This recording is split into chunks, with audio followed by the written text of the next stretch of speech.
Calvin Kattar came through strong, ends up getting a win over Jeremy Stephens.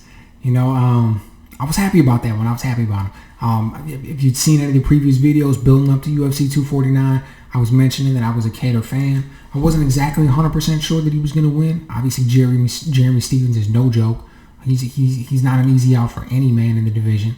So I wasn't exactly sure what was going to happen, but I was slightly leaning towards Kattar. So I was glad to see he pulled it off. But more than that, it was the way that he pulled it off.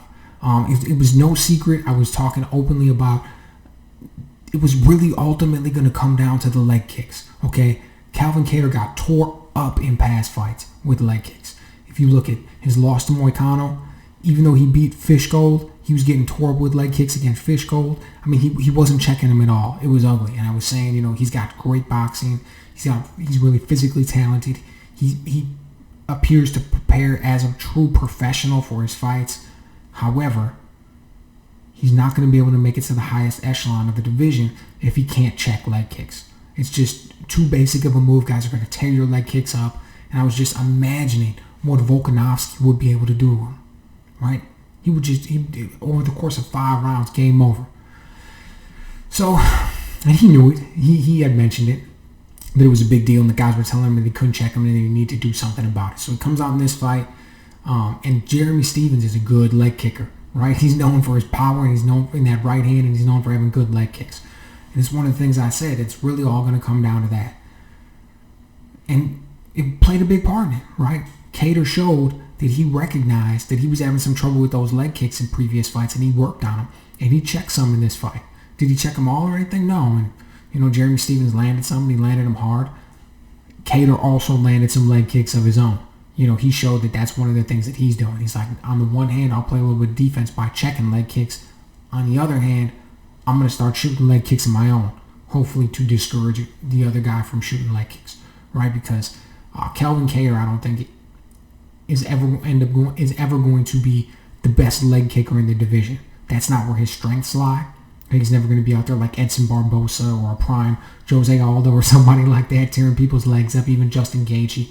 His strengths lay with his hands. His boxing is polished. It looks good for MMA, right? Like, he's got really good hands. And I don't mean that to sound disrespectful. It's good for MMA. Like, he's got really good boxing, period, right? But when you compare it to MMA guys, it stands out even more.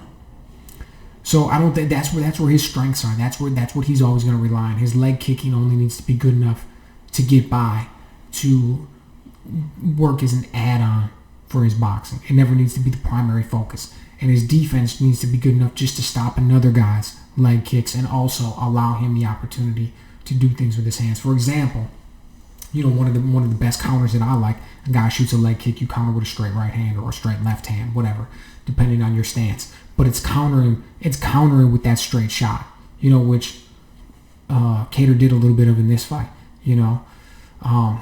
but he came through strong. And he had, I was worried a little bit too. He showed that he had the ability to get through the adversity because Stephens was landing those leg kicks, number one. And look at the post fight. It looks like Kattar got his nose broke, right? I mean, his nose was just huge, red, swollen. I mean, it looked like it was broken to me. I don't know if he actually said it was or not, but it looked like a broken nose to me. And we all know how hard Stephens hits. So, I mean, he went through that. Talk about going through the fire and ended up getting the stoppage on his own.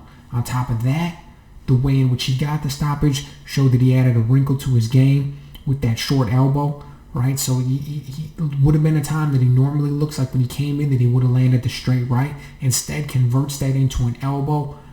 Bam! Jeremy Stephens knocks him off his feet, follows up on the ground with a right hand and then a left elbow, cuts his head wide open, ends up getting the stoppage. You know what I mean? Stephens, he didn't even know where he was for a little while, man. That was some brutal shots, okay?